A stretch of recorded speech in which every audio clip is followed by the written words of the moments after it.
My relationship with anime is complicated. I used to love Sailor Moon when I was like 4 or 5, and I tried getting into Evangelion while it was airing on Locomotion, but I was 5 years old and understood absolutely nothing. I also remember wanting to watch Saint Seiya, and I can't remember if it was my mom or my grandma who said I wasn't allowed to watch it because it was quote unquote for adults. As I grew older, I started watching some of the shows on Animax Latin America, like Blood Plus, Full Metal Alchemist, Galaxy Angel, Hellsing, Peta 10, Saver Marionette J, The Prince of Tennis, Bandred, Holic, some mainstream goodies. But it wasn't until college that I was able to venture on my own quest to explore what anime had to offer. I met this girl that had the same last name as me and was on most of my classes. We immediately started calling each other cousin and started a friendship that would change my life forever. She was everything that I wish I've had the nerve to be. Evangelion hoodie, anime keychains, and so much niche anime knowledge. To this day, she is my go-to source for anime recommendations and information about old shows I might have forgotten the name of. Most importantly, she was the reason I started watching anime again. I admit I neglected the genre for like the last 5 years. As a matter of fact, I remembered last year how much she used to insist that I should watch Neon Genesis Evangelion. On May of 2021, I finally watched it. All of it. In a very short period of time. I understood a bit more this time. Of course, I became an insufferable Evangelion fan. And just like that, I made a promise to myself that I was going to pick up on all the anime I missed. I had a mission. I was going to watch it all. So, I started my quest where all obsessed millennials start their deep dives, YouTube.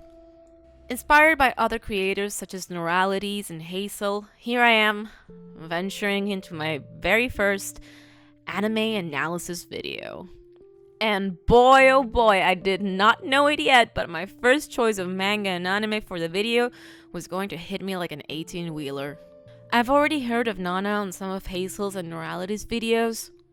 Also, thanks to these great videos by Basic Boy and Lisa Feveral, link in the description, I was able to get into Nana with previous knowledge of the important role of fashion, especially the designs of Vivienne Westwood. I also found out about Ayasawa's past as a fashion student before focusing on manga and how the manga has been on pause due to Yasawa's health complications. So let's start with some basics. There are 2 Nanas. I'm pretty sure everybody knows that at this point. In the manga, we first meet Nana Komatsu, a 19-year-old middle-class girl that just graduated high school and basically falls in love with men at random at first sight. And by at random, I do mean at random. She literally fell in love with a pizza delivery guy. Is a mood. But that's just part of her character. As much as I understand the frustration a lot of the fans feel towards her childishness, I do feel like I understand where she's coming from. She's childish, yes, but she's also desperate for love and attention. She would literally feel like she was in love with a guy, no matter his age, just as soon as he treats her with a minimum amount of care or even acknowledgement. As much as I would love to distance myself from that sort of behavior, there's a point or two in my life in which I have felt the same. I mean, we are all gullible and innocent at some point, right? Both the anime and the live-action movies start with Nana Komatsu's story when she meets Nana Osaki. However, the anime does include her manga introduction after the first episode. Nana Kei and her best friend June start scouting for an art school to go after graduation. She had just ended an affair with a much older married man who was moving to Tokyo for work. It is quite obvious that Nana doesn't care much about art school and is more focused on all the dating possibilities. This is when she first meets Shoji. After they start dating, neither Nana nor Shoji get into art school. Nana has to stay in her hometown in order to make enough money to be able to move to Tokyo, while Shoji stays behind studying to enter the art school of his choice.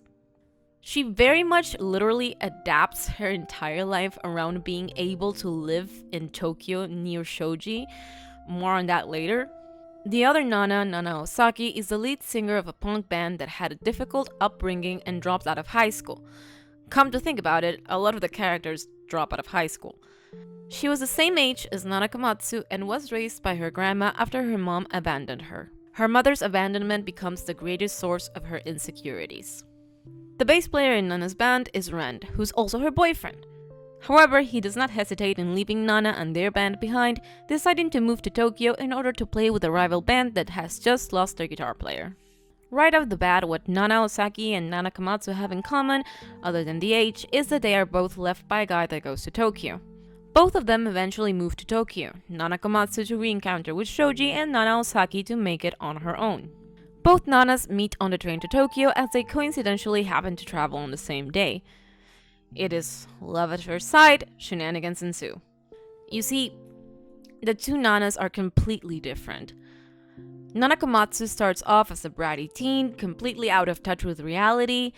Things seem to be interpreted differently in her brain. When she arrives to Tokyo, she immediately gets into housewife mode and cleans up Shoji's apartment and then cooks dinner for 3 hours, forgetting entirely that she was supposed to find a place to live and a job. Of course, when Shoji arrives, he's totally freaked out.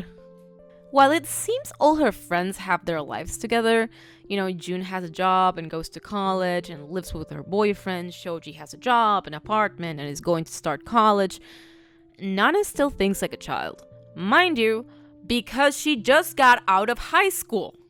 Keeping in mind the cultural differences not only between me and Japanese culture, but also between 2022 30-year-old me and 20-year-olds in the early 2000s, I found myself often forgetting how old these characters actually are.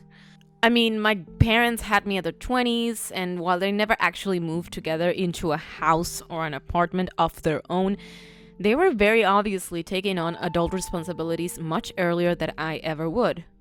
When I was 20 years old, I was so overwhelmed I could only handle college and heartbreaks. I had odd jobs, but I was by all means still a teenager of some sort. I lived with my grandma, I partied a lot, I went to class, and I played video games. Just like Nana Kei, I was privileged enough that I only needed to start working in order to fund my own capricious wishes. Unlike her, and against all odds according to my grandmother, a guy was never so much of a priority that I would choose not to go to college for him. Still, I get it. Infatuation is one hell of a drug, and there were times in which a pair of cute shimmery eyes would make me reconsider all that I wished to accomplish in life. And to be honest, my friends weren't that different from me either. While some of them did drastically change career paths. I used to be a doctor too! You have lost yourself to madness.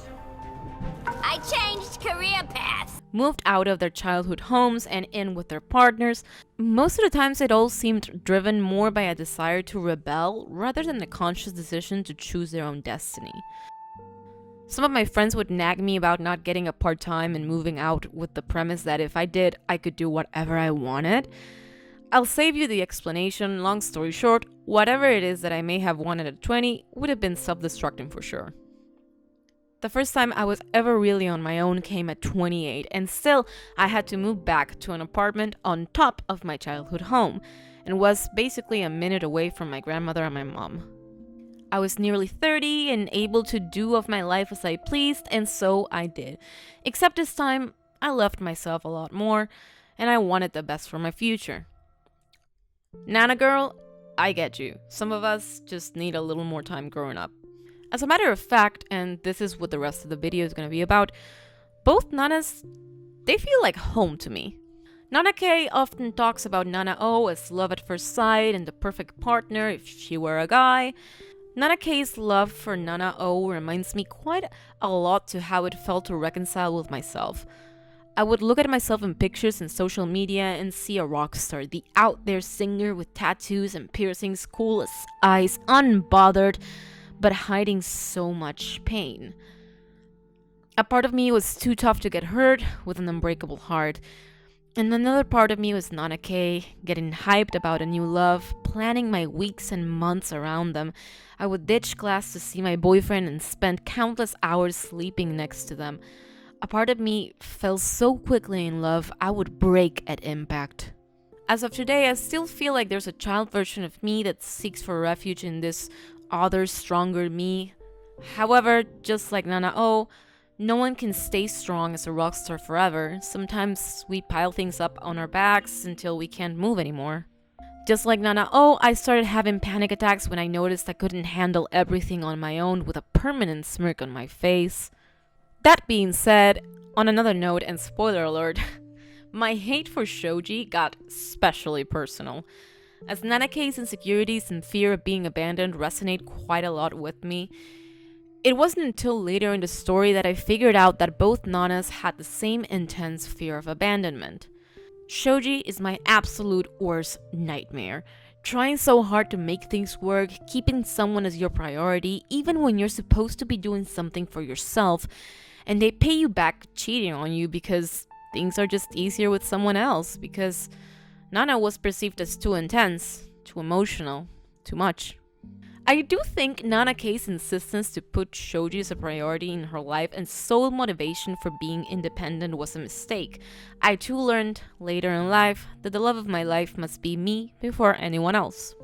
Love is exhausting and painful. It is a responsibility. It is by no means the romantic scene that Nanake constantly plays in her head. People don't give up everything to be with you, and you shouldn't expect them to either.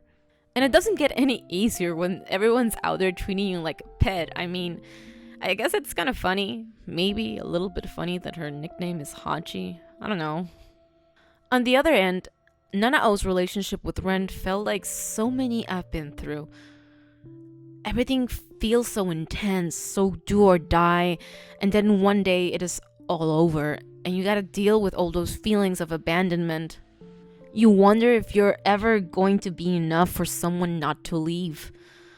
But you try to focus on your dreams, on your life. You put yourself first. Nana said it best. After they leave, it feels like wandering around in a dream. Regarding the content of both the manga and the anime, there's a lot of controversy surrounding Nana. But, the controversy is part of the text. The way the characters are written puts their flaws up front in the story and forces the reader to love them no matter what. By the time their worst flaws start making a difference in the story arc, you already fell in love with them and want them to do better, to be better for their own sake. If you've made it this far, I probably don't need to introduce all the characters, and if you haven't read the manga or watched the anime, I would suggest you pause the video and come back because we're entering heavy spoilers territory. Reida's relationship with Shin and all the other inappropriate things he does eventually end up affecting both bands and how they deal with both of them. Ren's drug use is also addressed as a problem that needs to be dealt with. Everyone's baggage eventually catches up with them, and most of the times, since everyone's so close, one person's problem ends up being everyone's problem. What I'm trying to say is, the author avoids treating the more controversial elements of the narrative as taboo subjects that add up to the punk aesthetic, that is. She does not use them for shock value. Yasawa makes sure the characters and each of their traits, especially their flaws and transgressions, get addressed and developed in the story. Every action has a consequence. I guess that's why it felt so real to me. First reading the manga, I went in almost blind and got hooked immediately by how familiar these stories felt. Dare I say, there was no idolization of any character. The story felt almost ruthless towards the reader, making sure you acknowledge that every character has their flaws, even the most lovable ones. That way, it was harder to blame anyone for their mistakes. Even after some volumes, it was hard to blame Shoji for falling in love with someone else, just as it felt hard to demand accountability for each character that did something wrong. Mind you, they do get that accountability. We get to see their backstories and the trauma that they carry with them. How traumatic experiences of their past now play an important role in the decisions they take. Thankfully, for my sanity, the more the story progresses after Nanao gets back together with Ren and Nanake does her best to get over Shoji, the more the characters' troubles become entirely unique to them. I was able to relate to their problems not as my own, but as problems any of my friends could go through. This made it a little bit easier to go through the manga without crying every night, but it also meant that the characters were so well written that the story just felt real, tangible. One thing that really stuck with me was Nana and Ren's relationship. I mean, gee, that one broke me. It literally broke me. Like 3 a.m., crying in my one-bedroom apartment, making noodles, and hugging my cats kind of broke me. No spoilers though. I get why people tend to avoid the spoiling when it comes to Nana's manga. It is really important for the reader to grow with these characters, to move at their pace, to feel with them. I went in knowing that the manga was not finished and that it probably won't ever be. However, I was expecting way more open storylines than it actually has. It kind of feels like an ending, especially if you fill the blanks with your own interpretation of what could have happened to the characters. I don't know, look, all I know is that it's a rough pseudo-ending, and it forces the reader to experience all sorts of emotions that are tiring and hard to process. I guess, personally, I felt at peace with how most of the characters end up. I'm not gonna lie, that ending was so rough. It crushed me for at least 3 days. Overall, Nana is not just a great piece of art, it is also a masterclass on writing characters. The story is so compelling, it sucks you in. Like I've said many times before, the characters just feel real to the reader. The soundtrack, the music is amazing. I honestly cannot express how much I love this manga and the anime because it is a great adaptation of the manga. It is one of the best adaptations to anime I have ever seen. Did I mention that I love Nana? I'm sorry, it's just great. 10 out of 10. Especially if you like crying. Like me. I've been working on this video for months now. At first, it was taking me more time than usual because of my college thesis and some other assignments I had to work through. Then my kitten got super sick and needed surgery. Then he got a virus somehow and infected my other 2 cats, and I had to make a raffle and ask for donations and take all 3 cats to the bed at the same time for 10 days. It's been a rough couple of months for me, not gonna lie. But I still wanted to make this video. I feel like I haven't covered everything that there is to cover about Nana. I really just focused on how I related to the manga and the anime and the characters. And that's because Nana really, really, really got to me. It made me feel all the feels and cry all the cries. I hope this video helps spreading the word so Ayasawa can get the recognition she deserves for this masterpiece on character development. If you wish to support me on Patreon, the link is in the description. On that note, I would like to thank my patrons, Regina, Diego, Luigi, Maggie, who also has a YouTube channel in Spanish about her experience migrating to Germany, link in the description, my uncle, and my grandma, of course, who have also helped me a lot taking my cats to the vet and just supporting me overall. Lastly, I would like to thank you. Yes, you.